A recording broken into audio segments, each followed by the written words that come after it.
Good evening, everyone. I'm Andy Otto, Executive Director of the Santa Fe Watershed Association, and welcoming you to session 2 of our 7th annual Winter Watershed Benefit. And I can't tell you how delighted we are to have you all here. It really means something. You know, so often we're working away at things and we just don't know if anybody's out there, if anybody really cares or not. And by you all showing up tonight, it shows you care, and that's really kind of neat. And we all care for our little corner of the world that we call the Santa Fe River watershed. So I always like to take the opportunity to thank our staff, because they don't often get thanks. And so I'm going to start with the longest tenured, Raquel Baca Thompson, and then Keely Jackson Kennemore, Maury Hensley, Amara Nash, and Julie Hasty, and then of course me. So we're a small group and led by a stalwart board of directors for the last 24 years. This is our 24th year we're on. That means next year is our 25th year. We're kind of excited about that. And we're also very excited about so many of the projects that we have going on in the watershed now and planned for next year. It's kind of cool. I can't tell you how much our little Rio de Santa Fe has been coming along in the last 24 years. So with that, I get to introduce the president of the board of directors, Stephen Hamp, who has some words of wisdom for us. Thanks, Andy. I appreciate your words. Good evening, everyone, and welcome back to the Santa Fe Watershed Association's 7th annual Winter Watershed Benefit. My name is Stephen Hamp, and I'm president of the board for the Santa Fe Watershed Association. I will again be your host for tonight's program. It's exciting to extend our fundraising event for a second night, showing 2 new films, and again, having the opportunity to connect with the Santa Fe community. As I mentioned on Tuesday, coming to you in a virtual format is not what we have done in the past, when this event was a live gathering at Hotel Santa Fe and featured a lavish silent auction. We hope you understand the need for this different approach and continue to support our fundraising effort that is so important to our organization. We look forward to moving back to our normal arrangement next year. So tonight we have the second of our 2-part series that features themes of water systems and restoration via short films and a panel discussion. The films chosen for this event have a strong tie to our Wild and Scenic Film Festival that took place virtually last July, where these themes were also illustrated. At the Santa Fe Watershed Association, our mission is to protect and restore the health and vibrancy of the Santa Fe River and its watershed. These films speak directly to these values and hopefully will encourage us to learn more about what we can do to create a sustainable outcome for the future. After the film presentations, there will be a short discussion, and we encourage our audience to participate and submit questions. You can do that using the question and answer feature on the webinar format. Putting together our Winter Watershed Benefit takes effort of multiple people. So I'd like to begin by thanking Amara Nash for her hard work and leadership, along with the board's planning committee for handling the fine details that are required to pull this event together. I would also like to thank Andy Otto and his staff for their thoughtful teamwork to make this event possible. At this time, I'd also like to thank our sponsors for their financial support for our Winter Watershed Benefit. They include the Agua Fria Village Association, Lutheran Church of the Servant, Waterwise Gardening, Positive Energy Solar, and Good Earth Media. Thanks to all of them for their support. And finally, I'd like to thank you, the audience, for joining our virtual event and supporting the Santa Fe Watershed Association through your donations. This is a fundraising event, and your donation enables us to remain a viable and vibrant organization that can, in turn, give back to the Santa Fe community. At this time, it's my pleasure to introduce our moderator for this evening, Esha Kiokio. Esha is an accomplished photographer and multimedia artist. Her talent shines with the Good Earth series she created that celebrates healthy soils, smart water use, and restructuring farming practices. We are fortunate to be showing 4 films from that series as part of our Winter Watershed benefit. So at this time, I'm glad to turn the show over to Esha again. Esha?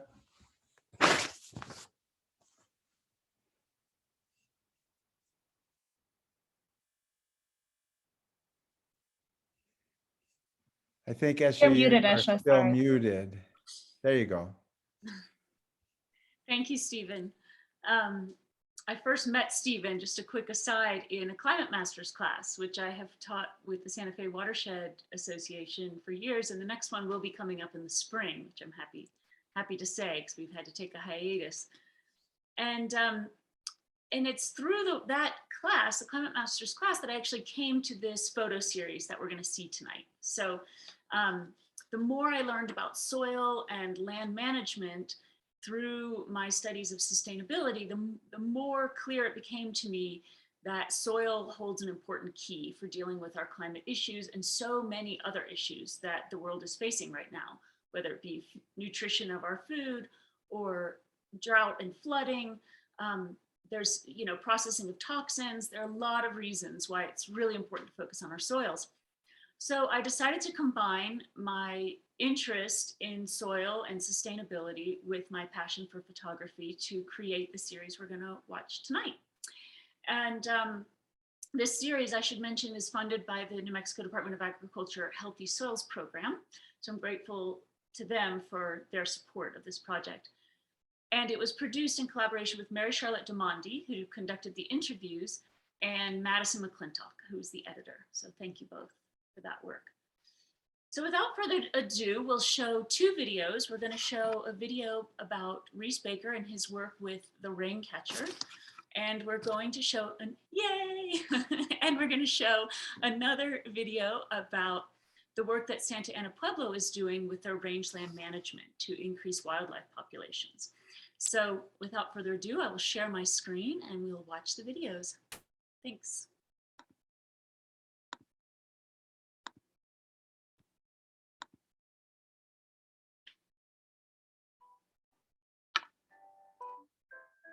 One of the principles of permaculture is to follow the patterns that we see in nature. All of our urban environments are currently set up to drain water off of the impermeable surfaces as fast as possible. And what that does is takes all of our pollutants and it shoots it into the lower watersheds and pollutes the environment. And what I really think we need to do is start thinking of cities and urban environments as an ecosystem itself, where humans are part of. And we can begin to become regenerative in all of our work instead of degenerative. If I were to look at Santa Fe as an ecosystem, the first thing we would do obviously is think about the water. And right now, 95% of that is running off the surface. If we take 5 billion gallons of water year after year after year, and we capture it and we infiltrate it into the ground, we could shift the paradigm of stormwater drainage to stormwater infiltration. Then we have the ability to turn cities in the middle of the desert into something that is more lush, more like an oasis, food producing, pollinator and habitat producing for all the animals, for the wildlife, and for humans. Asphalt carries polyaromatic hydrocarbons, which have been proven to be carcinogenic. When they get inserted into a biological system, they start to cause havoc. But If we can move those carcinogens through fungal mycelium, they can secrete into the soil, and they can actually take these chemicals that we're using in our streets, break them down and turn them into sugars, which the plants can incorporate into their structure. And all of a sudden, you've taken a super toxic compound, moved it through a biological system, and is no longer toxic. My house is smack in the middle of the city. We have about 1/4 of an acre. I have access to about 100,000 gallons of water. That's what falls from the sky. So we have set up the entire property so that not one drop of rainwater can possibly leave the site. We've created mulch, terraces. We have a good base of soil that it can soak that water up. We have rainwater catchment off of the roof. And then we have a drip irrigation system that runs off of that rainwater. All the water from our laundry and from our showers, it all goes back out into the landscape. We can grow fruit trees with that. We're growing all kinds of different herbs with that. And then the other cool part is we have a pond and we have a gray water wetlands.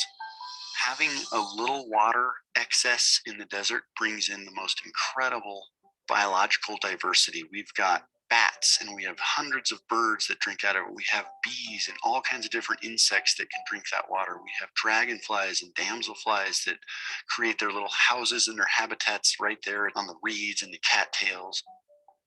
Life wants to be there and life wants to flourish. And if you can set things up with these nucleus points to grow the microbes and the plants, then all of a sudden you get this recirculating system and the nutrients are recycling, the water's being kept, there's shade, there's microclimates. It's a beautiful concept. We are kind of on the forefront of a really big transformation of urban environments. We could literally clean the entire world if we would just have a paradigm shift with what we're doing with our stormwater. One of my big goals is to turn my neighborhood into a pilot project for the entire city of Santa Fe to start to see and start to learn from. I've got all these fungal experiments going on where I'm trying to grow different edible and medicinal mushrooms in the garden in the shady spots. And that has really stimulated probably 10 or so of our neighbors to kind of want to do it as well. Humans could literally be the secret to the restoration of the earth instead of the virus. Right now, we're sort of a virus that takes all the resources and we do whatever we want. But if we can become the healer of the earth, that is what we need to be educating the youth to do. And that is basically the only principle that you need to do. Harvest the water, start to grow soil, everything will come from that, especially in the desert.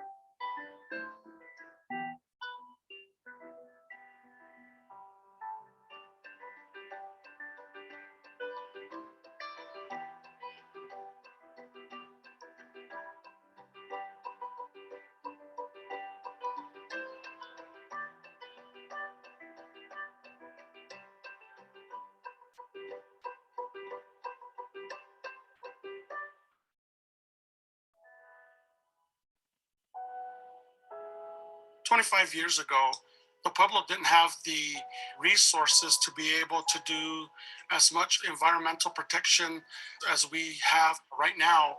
Back in the early 90s, the Department of Natural Resources evolved, staffed by individuals that were non-tribal member to begin with, and they brought in the knowledge and the expertise to help the Pueblo in supporting environmental protection and land management for the Pueblo.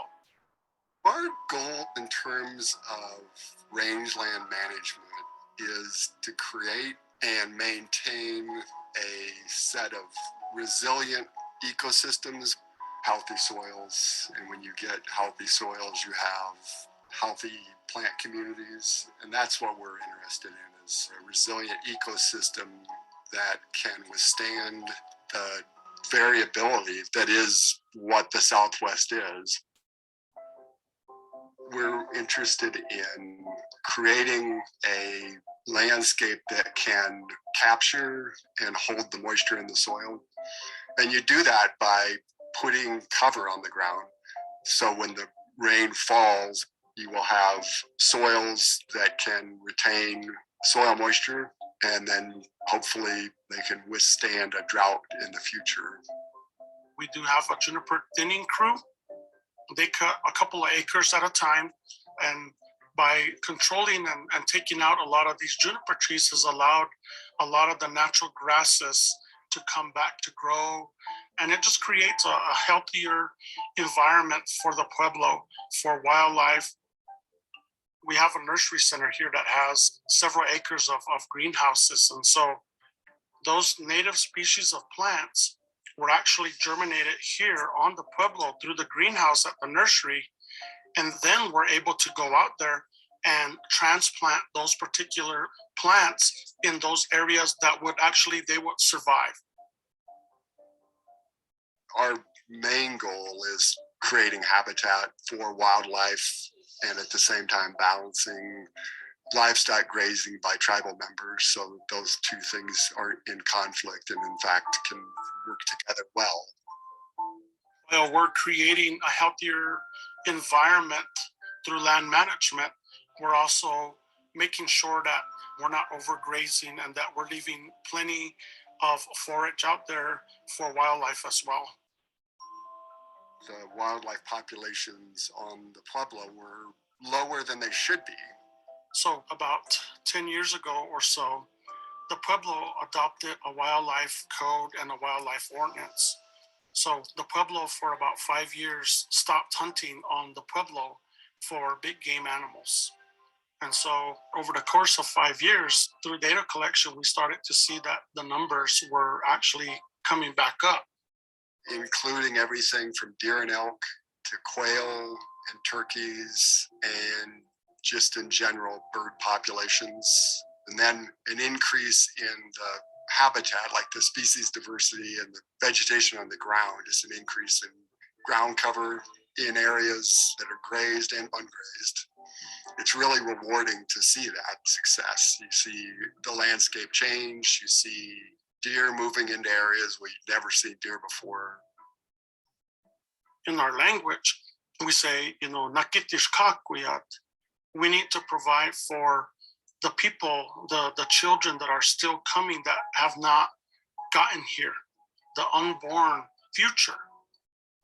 It's the sun and the water and our best management practices of how we do things to ensure that the grasses continue to grow. The medicinal plants that we use for tradition and cultural activities continue to grow. It is our responsibility to ensure that the future get to see and have what we have right now.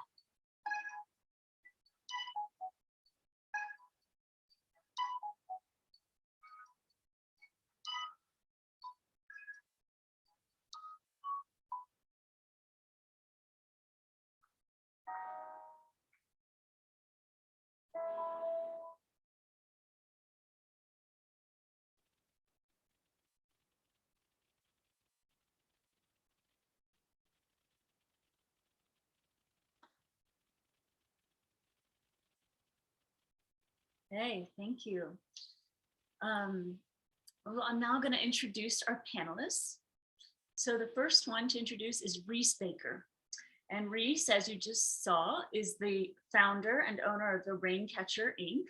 And he is also working on his PhD in biology through the University of New Mexico with a focus on bioremediation of stormwater, urban stormwater. And I'm excited to hear more about that this evening, hear his latest. He also serves on the board of the City of Santa Fe Water Conservation Committee and has taught classes on water harvesting to a wide range of organizations throughout the area. So welcome, Rhys. The next one I'm going to introduce is Glenn Harper, and he has served as the Range and Wildlife Division Manager at the Santa Ana Pueblo Department of Natural Resources since 1999. And he's responsible for managing approximately 143,000 acres to promote flourishing plant communities and wildlife populations necessary for Santa Ana Pueblo to maintain their traditional lifeways. And then Dan Ginter, who we saw in the film, is the Range Program Manager at the Santa Ana Pueblo Department of Natural Resources. His work focuses on the implementation of restoration and management projects that are designed to improve the ecological and watershed health of the Pueblo. And last but certainly not least, we have Mary Charlotte de Monde. And she has a podcast called Down to Earth, the Planet to Plate podcast, in which she explores issues of land, water, and climate. And she's been a fantastic collaborator on this project. As you saw, she conducted the interviews, and I'm very excited to be working with her on this project. So welcome all of you. Okay, so we are going to start with some questions for each of you. So Rhys, I'm going to start with you. In the video, you talk about getting youth and your neighborhood involved with this work. And I believe you're all, well, I know you are also working with the city right now to get more rain gardens throughout Santa Fe. And I'm wondering if you could talk about the community's role in rainwater harvesting and permaculture principles. Yeah, well, that's a great question. You know, I think that we can solve all of our water issues by getting people excited about water harvesting, just generally, like even in the smallest way.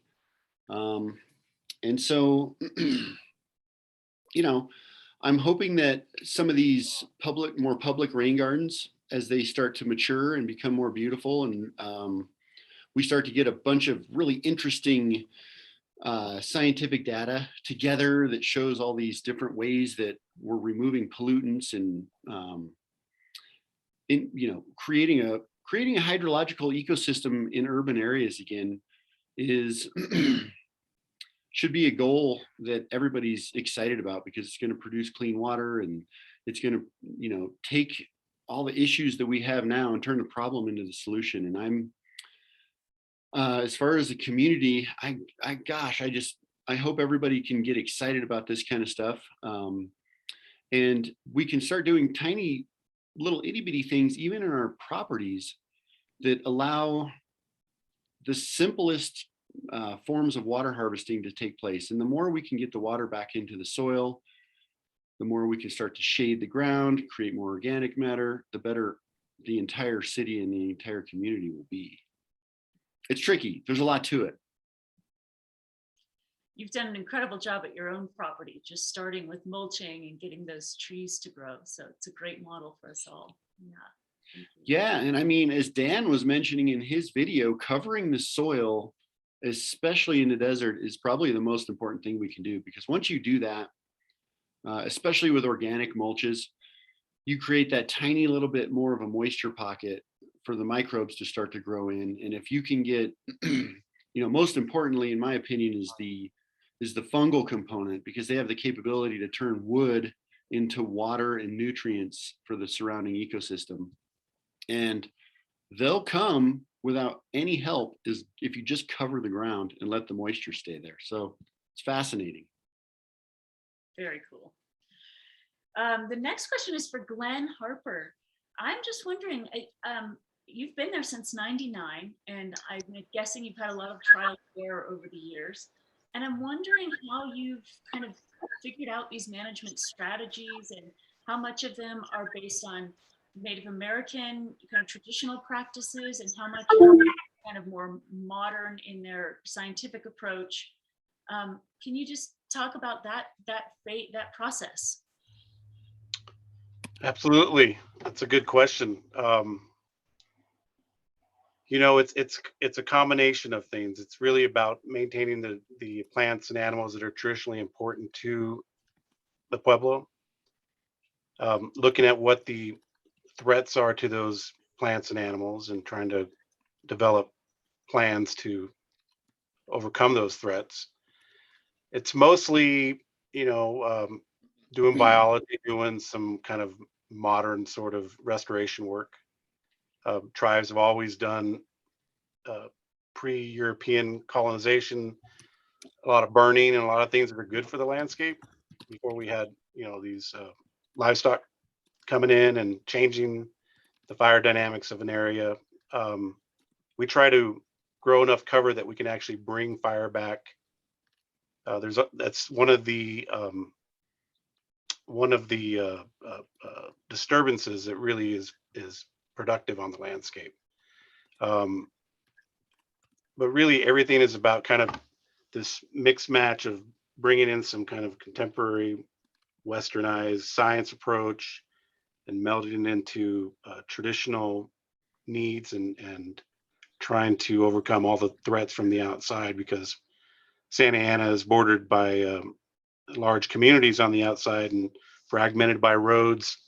And as they say, they don't make land anymore. And this is where this community will stay into perpetuity. And so everything that's within their boundaries, they need to be able to make a living off and maintain their traditional practices. Great. And I'll go straight to Dan, kind of in relation to that. I'm wondering if you could tell us about some of the success stories that you've seen in your tenure there that you've worked on.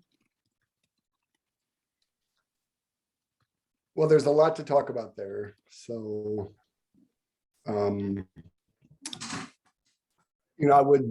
I think, let me go to the one that I'm probably the most familiar with. Is we implemented some grazing livestock practices using some NRCS, Natural Resource Conservation Service grants, and that allowed us to work with the grazing community on the Pueblo members who raise cattle in certain areas, and to get some practices on the ground that have been really beneficial to the landscape. For example, prescribed grazing plans, rotational grazing, where you have these smaller pastures that you move the cows from one pasture to the other. We implemented a forage production model in the 2014, and that was based off a lot of production data that we gathered. We went out and clipped native grasses and then weighed those, and then we calculated the estimated total amount of forage that could be produced in an area in a vegetation community. And then we used our GIS community or GIS division folks to help us build this forage model. And so we know how many pounds of forage are produced on each pasture, and we can take that number and we say, all right, you can have X number of cows for this many months on that pasture. And we graze at a really conservative number, where we take 40% of what's available on the landscape and we leave 60. So you got 40% of the above ground biomass you're allowing the cows to eat, and they're leaving 60% of it. And that's not that they're eating all of the grass evenly, they're just eating 40% on average of what's available. And the studies have shown that when you have good root, when you're leaving that much forage or that much above ground biomass, that you have a lot of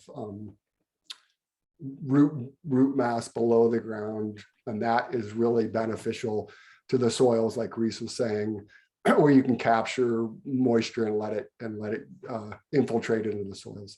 So that's one of the things that I've seen occur that's been really beneficial. So fantastic. Yeah, the rotational grazing is a big thing throughout the West right now. So it's great that you guys are doing that. So Mary Charlotte, through your podcast, Down to Earth, you talk with a lot of different people about land stewardship from all over the world.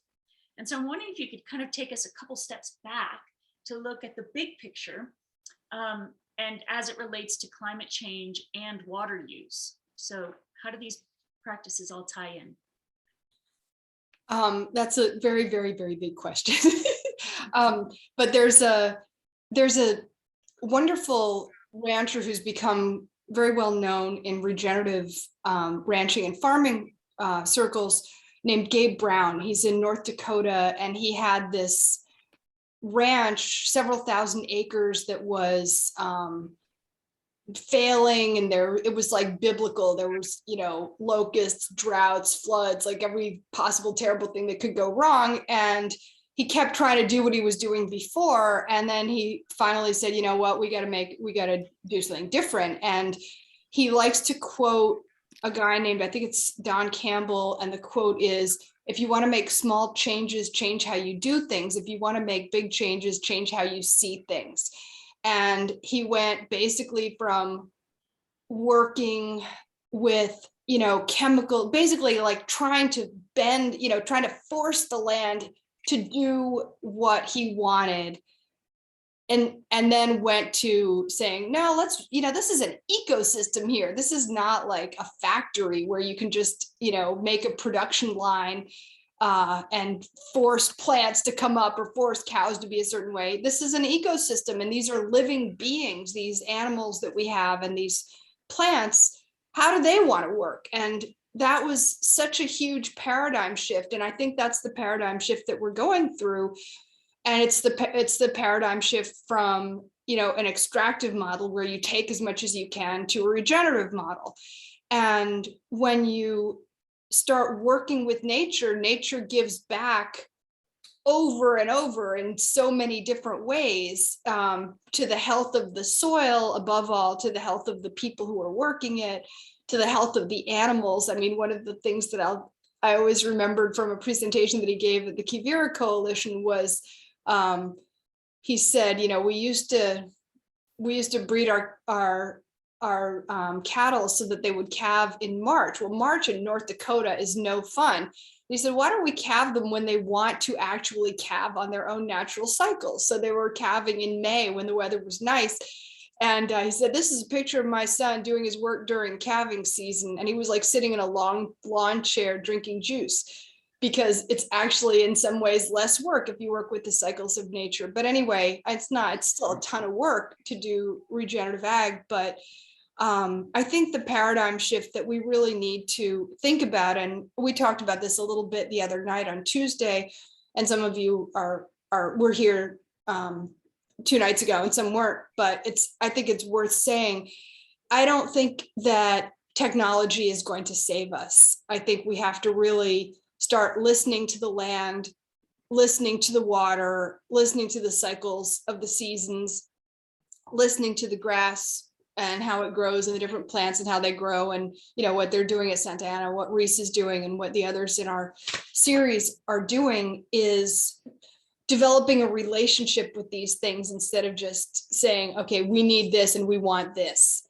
So that, and all of that, I mean, you're asking about water cycles and climate, but when you step back to that, you are going to have much more positive effects than if you start trying to say, what gadget can we build that's going to solve all our problems? Exactly, well said. And that ties in beautifully to a question I'd like to ask Rhys. So if we change our paradigm, about how we look at our city and our stormwater, what do you think is possible for our little watershed? How can we maximize our water? What's your grand vision? I was just reading something that Andy had written about the entire watershed that feeds the Santa Fe River. And I think that can contribute somewhere around 55 billion gallons of water in let's say 12 inches of rain a year. That's not very much. What's happening right now is, if you look at an urban environment, if you want to completely eliminate groundwater recharge and make the most efficient possible way to take every pollutant we know and dump it directly into the river, that's exactly what we are doing right now. So talk about a paradigm shift. It's probably the most important thing I think that we could possibly do for the future of humanity in a way. Santa Fe is tiny, but let's take this maybe to Albuquerque. A rainstorm 1,000 years ago in the East Mountains, a molecule of water, it might have taken 10,000 years to get down to the Rio Grande. Now it's probably taking less than 2 hours. And so to expand this onto a global scale would be fantastic. We would eliminate so much pollution going into the oceans and into the larger rivers.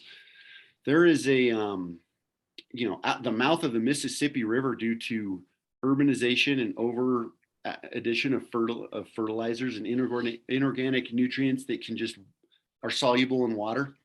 There's a there's a dead zone that's 7 miles out into the ocean just based on harmful algal blooms. I mean, I think we're at a point in time where we really need to make this the priority, and we got to figure out funding for it, and we got to start to research it and turn cities back into hydrologically functional ecosystems that, you know, one of my favorite principles in permaculture is that the problem is the solution, right? Well, we don't have any water. Well, actually, we do have a lot of water. Let's just get it back into the ground. And then as we go and we scrape the land and we develop and we start to destroy the ecosystem in that way, if we were to think about simply the water aspect and the capability of building soil and growing trees, then all of a sudden, you know, our urban environments become clean water generators, and they provide a ecosystem that wasn't capable of being there before because it's got all this biodiversity that didn't exist. It's no longer just the Pinon Juniper ecosystem. It is a place where it is just lush with species of trees and deciduous things and edible stuff for wildlife and pollinator habitat. List goes on and on. I think the paradigm shift is going to be the coolest, most exciting thing that we do because we have to do it. So we're just kind of keep moving forward. Yeah, and you really are at the forefront of that. I'm wondering if you could quickly, I'll keep you one more second. You're doing a great rainwater project right now. Maybe you could tell people about that who are tuning in so that they can go check it out and keep their eye on it. Tell us a little bit. Yeah, that's true. Well, if you go over to Alameda Street in between Old Santa Fe Trail and Paseo de Peralta, kind of out there by the El Castillo Retirement Center, we are putting in a new rain garden that's parallel to the river, and it's going to take all the stormwater that comes off Alameda Street, and it's going to drop it into it's kind of a modified acequia, where it drops down below the level of the street, and it moves through a nice meandering pathway of a mixture of acequia and what I like to call zuni bowls. And as it moves through these systems, we're going to have all these different plants that in the scientific literature known to break down different oil products, gasoline, the aromatic hydrocarbons that we mentioned earlier that are very toxic, trap pollution, trap plastics and trash that's going into that area that would normally just go straight to the river. And then we're going to move it through a whole bunch of different oyster mushroom mycelial networks and start to filter out as many of the toxins. And you know, these white rot fungi have these enzymatic capabilities to break down all kinds of different stuff, whether it's pesticides or oils. They really don't discriminate whether it's a natural carbon base like a tree or whether it's oil and paper and disgusting things that we put into our streets. And it's going to be really dynamic. We're going to plant a whole bunch of new trees, and I'm really excited for everybody to see it. And you know, Andy and the Santa Fe Watershed Association are the reason that this is all happening. So a big thank you to you guys. Yay. All right. Thank you for your work on that. And it's such a great collaboration with the association. So I want to ask Glenn and Dan about your work with Santa Ana Pueblo.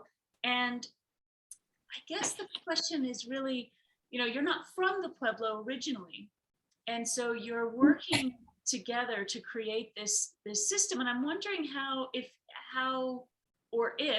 your worldview has shifted through the process of working with the Pueblo and their worldview. Go ahead, Glenn. No, I was going to say, go ahead, Dan. No, you can go first, Glenn. I got to think about that for a little bit. Go ahead. I'll watch. So I have to say that I really feel incredibly blessed to work at the Pueblo and have had the opportunity to see the world through the eyes of the Pueblo members that I work with pretty closely a lot of times, and then the folks in the community that I interact with pretty regularly, and it's been incredibly rewarding in a lot of ways, in more ways than I can count, actually. So I mean, honestly, I just feel really blessed I've had this opportunity and the chance to get invited into a community, essentially, and be given the opportunity to give to these folks or work with these folks in a way that's rewarding for me, and I hope it's rewarding for the folks that I work with as well. So Thanks, Dan. That gave me a little bit of time to think.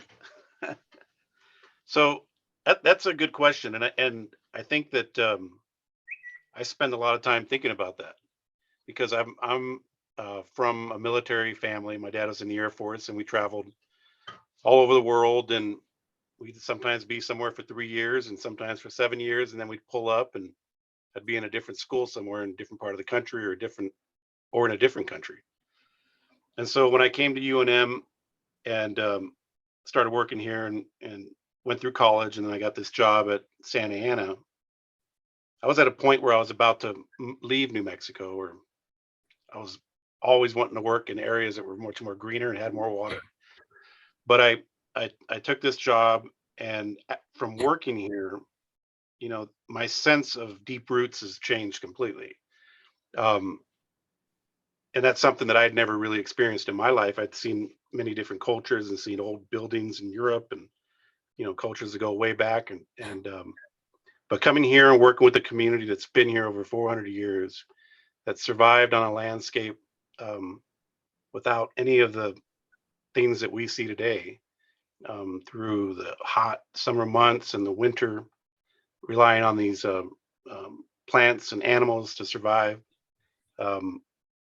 and the tradition, the spiritual connection to the land through their ceremonies, and the traditional village of Tamaya, which is off of Highway 550 at mile marker 10.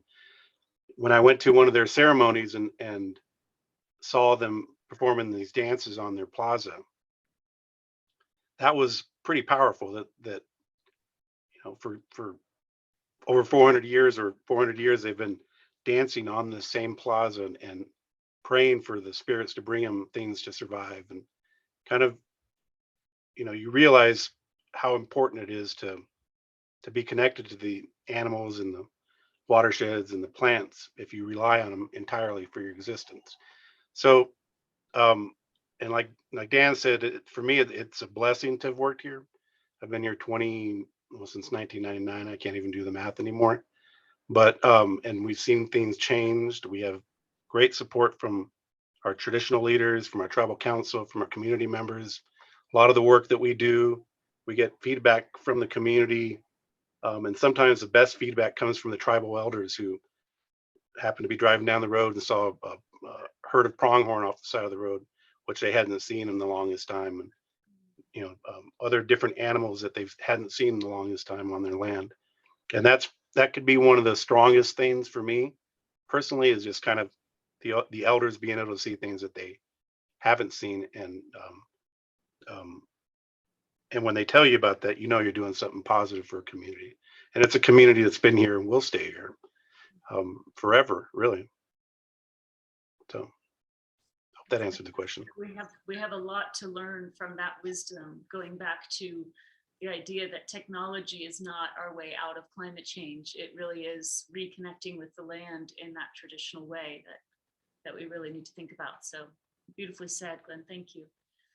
We actually have a question that kind of ties into that from Tony Ricketts in the chat. And he asks, to what extent do the contiguous pueblos between Santa Fe and Albuquerque work together to create wildlife corridors on the land? I guess that's for you, maybe, Glenn. Or either of you, I Yeah. guess. We've been working with neighboring tribes on promoting wildlife conservation and habitat enhancement, and there's not a coalition sort of say that where people are working together. and you got to remember things are happening at two levels. They're happening between our natural resource departments or working with their natural resource departments. But there's also in the background, there's a traditional component where the traditional leaders from Santa Ana are working with traditional leaders from neighboring pueblos and discussing things and the importance of things. And so there's kind of this background thing that's really probably more important than the stuff that we do out of the offices. I mean, out of our office, everybody wants to have, vibrant watersheds and healthy soils and flourishing wildlife populations. We can want that, but really it has to come from this traditional side. So there is work, in the potential between Isleta Pueblo, Laguna, Acoma, Zia, Sandia, Santa Ana, Jemez, San Felipe, Santo Domingo, Cochiti. I don't know if I missed any. The extent of the lands that the Pueblos control in this area is about close to 1.8 million acres. So the potential is huge in terms of having a large impact on the landscape. So, so there is some collaboration. Go back to answer your question. It's not the greatest collaboration yet, and especially with COVID, there's been the opportunities aren't there. We do stuff via Zoom occasionally, but it's moving in the right direction. Great. That's good to hear. Yeah, it seems like there's a lot of potential there. So Mary Charlotte, through this project, we created 8 videos ranging on, huge range of topics with people from all over the state. And I'm wondering, what are some of the things that you learned from working on the Good Earth Project? You've got this great podcast, you're talking to people from all over the world. How was this project for you, bringing it home to New Mexico? Oh, thank you for that question. One of the things that I learned was just working with you, because you're such a brilliant photographer, and seeing that way of communicating, which is so lush and visceral and expressive, and a talent that I don't have, that I just admire so much. And learning to collaborate in that way was really great for me. And I also want to say, I'm not like anti-technology. It's not that there's so many tools, for example, that we're using right now by having this conversation. Like, I'm in Rhode Island right now. I'll be back in a few days, but and there's so many tools that Rhys and Dan and Glenn are using, and that we're all using, that can turn this ship around. But it's more like the mindset of, let's listen to nature and then use technology appropriately. So that, like, I didn't want to seem like just a Luddite, or let's just hold hands around the bonfire and everything will be all right kind of thing, because it's not like that either.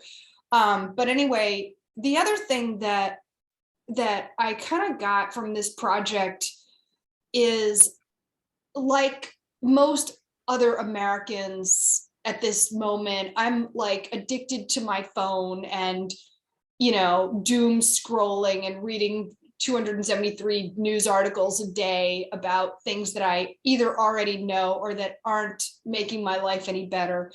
And part of what I got from doing this project and really thinking about it, and doing the podcast too, is there's only so many hours that you have in a day, and there's so many years that you have to live. And how am I making a contribution by doom scrolling?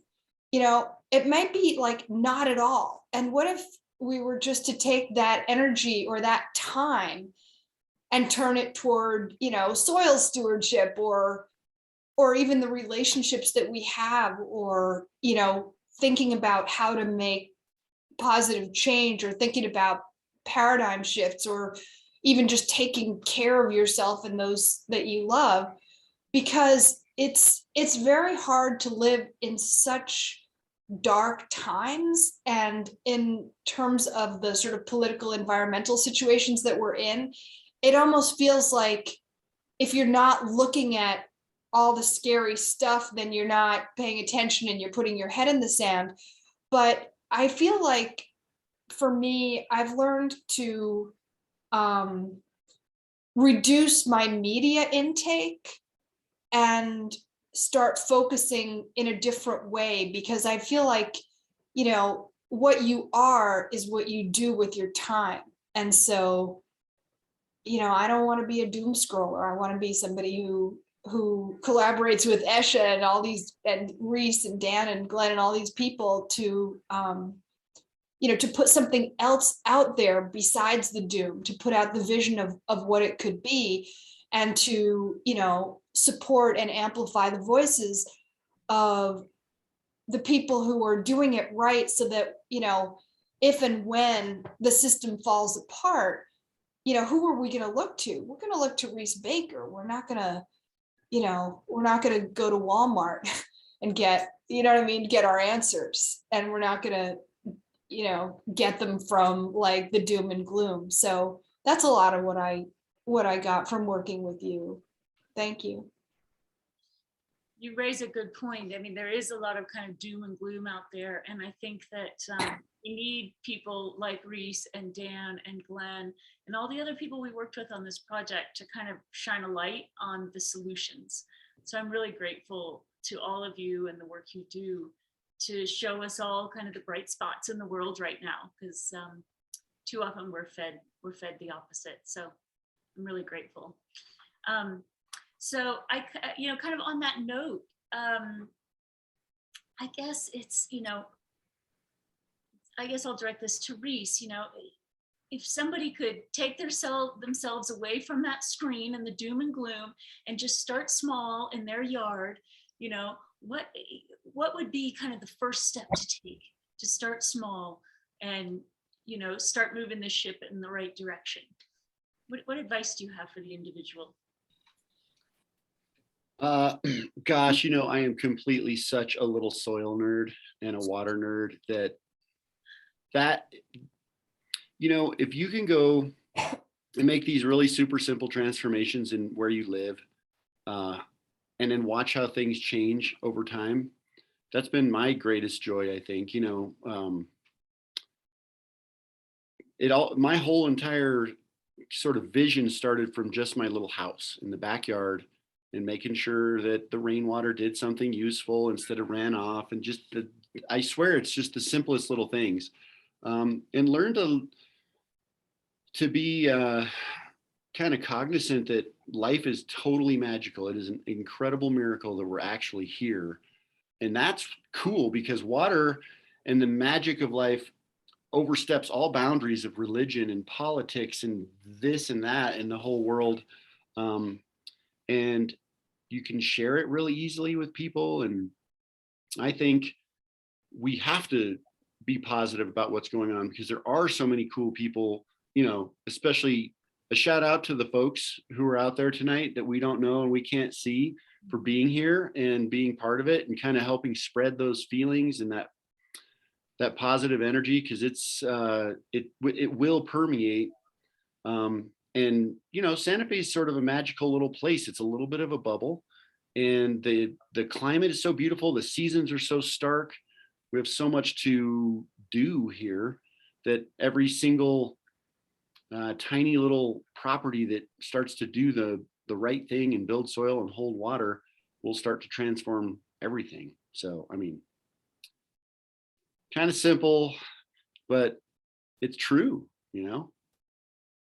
Exactly. Beautifully said. Thank you. Yeah, so I agree.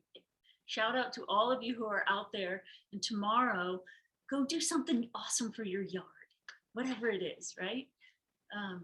Start building that soil and capturing your water. Yeah, thank you. So we're almost done with our evening, and I'm so grateful to all of you for all of your contributions and your wisdom tonight. And I'm going to turn it over to Stephen to give our final words. But thank you all for being here, and thank you to all of our panelists for your deep wisdom. Thank you.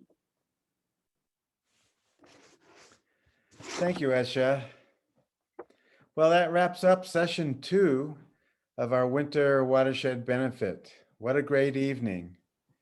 Thank you, Esha, for your timely questions and keeping the whole presentation moving forward. And thanks to our panelists for delivering a strong message. Wow, addressing our themes of water systems and rain gardens and land restoration and wildlife. A lot of great topics. A big thanks also goes out to our audience for participating in our Winter Watershed Benefit.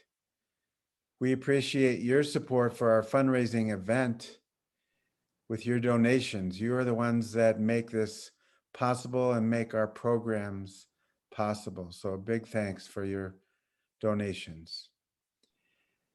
In closing, I'd like to remind everyone to follow the Santa Fe Watershed Association on our website for upcoming events in 2022.